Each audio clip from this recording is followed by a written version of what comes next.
এবাৰ মাজুলীৰ পৰা স্বাগতম জনাইছোঁ আপোনালোকক ফৰ আছাম ইউটিউব চেনেললৈ।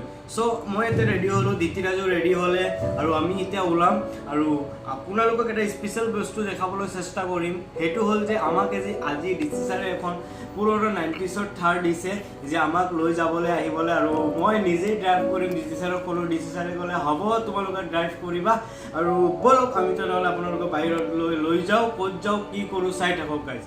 তো চাওক গাইজ, আমি এতিয়া ওলাই গৈছোঁ বাহিৰলৈ আৰু ওলাওঁতেই আমাৰ আগত দেখা পাব, এয়া চাওক আমাৰ আগত আছে থাৰ, যিখন মহেন্দ্ৰৰ থাৰ হয়, 90s হয়। যেতিয়া প্ৰথম ডিচি ছাৰ আছিল তেওঁৰ স্কটৰ গাড়ী আছিল এইখন, আৰু আজি আমি লৈ যাম। ক'ত লৈ যাম, কেনেকৈ লৈ যাম আপোনালোকে চাই থাকক। মই গাড়ীখনত বহিলোঁ, এতিয়া মই গাড়ীখন ষ্টাৰ্ট দিওঁ আৰু লাহেকৈ বেক কৰি আপোনালোকক ওলাই লৈ যাম বাহিৰলৈ। আপোনালোকে চাই থাকক মই কেনেকৈ বেক কৰি আছোঁ, কি কৰি আছোঁ চাই থাকক গাইজ। আপোনালোকে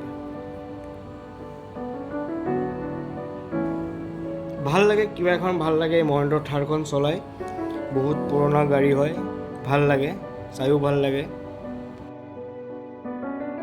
এতিয়া ওলালোঁ গাড়ীখন লৈ। আমি আজি অলপ ফুৰিব ওলালোঁ, মই আৰু দিতিৰাজ। ইয়াৰে ডিচি হাউচৰ গাড়ীখন এখন বহুত পুৰণি জামানাৰ থাৰ এখন, আৰু ভালেই লাগিছে চলাই, বেয়া লগা নাই। বলক আগত আপোনালোকক দিতিৰাজে দেখাব। আজি আমাৰ সঞ্জীৱে ড্ৰাইভ কৰি আছে গাড়ী। আমাক গাড়ীখন দিছে আজি গভমেণ্টে, নিজে চলাই গৈ আছোঁ গড়মূৰ হস্পিটেললৈ। ষ্টেৰিং দেখাই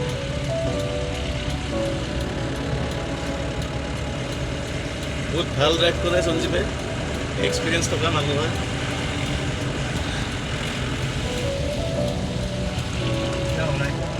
তো মই আৰু দিতিৰাজে পেচেণ্ট চাই ওলালোঁ ডিষ্ট্ৰিক্ট হস্পিটেলৰ পৰা। তো চালোঁ, আমি প্ৰায় 10টা মানত আহিছিলোঁ এই এডমিনিষ্ট্ৰেটৰৰ গাড়ীখন লৈ। দেখাম গাড়ীখন আপোনাক। আৰু দিতিৰাজো চালে প্ৰায় 5টামান পেচেণ্ট, ময়ো চালোঁ এনেকুৱা 5টামান পেচেণ্ট। তো দুজনেই চালোঁ। এতিয়া আমি গৈ আছোঁ গাড়ী। This is the district administration Majuli, government of Assam. ভাল লাগে এনেকুৱা গভমেণ্ট অফ।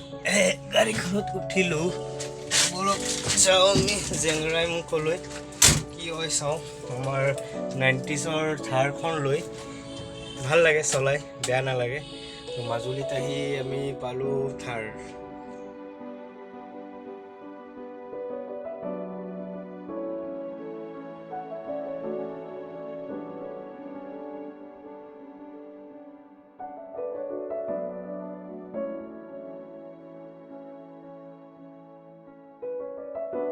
মাজুলীৰ কিছুমান বস্তু ভাল লাগে ন, যেতিয়া ধৰা তুমি ইয়াত ধূলি নাই, ইমান বতাহত কিন্তু অলপো ধূলি নাই, একদম গ্ৰীণ হৈ থাকে, ইমান ভাল লাগে। ৰোডবোৰ ইমান চাফা আৰু ইমান গাঁও হয়, কিন্তু একদম তোমাৰ টু ৱে আছে।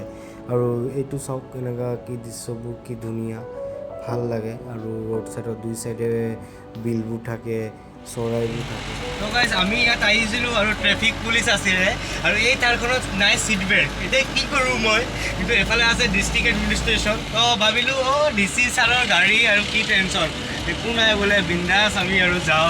তো বিন্দাছ আহি আৰু একো নক'লে আৰু আহি পালোঁ আমি। এই চাৰ্কিট হাউচ পামেই এতিয়া, দিতিৰাজে দেখাবলৈ যত্ন কৰিব আপোনালোকক। চাওক, আমি চাৰ্কিট হাউচ পালোঁ আহি এতিয়া, মানে আমাৰ ঘৰখন 15 দিনৰ ঘৰখন আমি পালোঁ। আৰু আমি গাড়ীখন পাৰ কৰিম এতিয়া।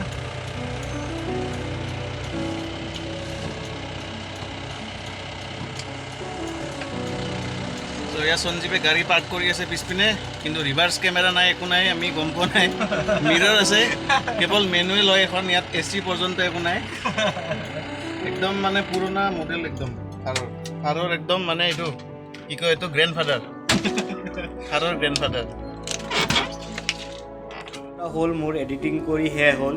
তো আজিও এণ্ড পাৰ্টটো আমাৰ দিতিৰাজ ছাৰে কওক ছাৰ। গাইজ, সকলোৱে লাইক কৰক, কমেণ্ট কৰক, শ্বেয়াৰ কৰক আৰু ছাবস্ক্ৰাইব কৰক এইটো চেনেল।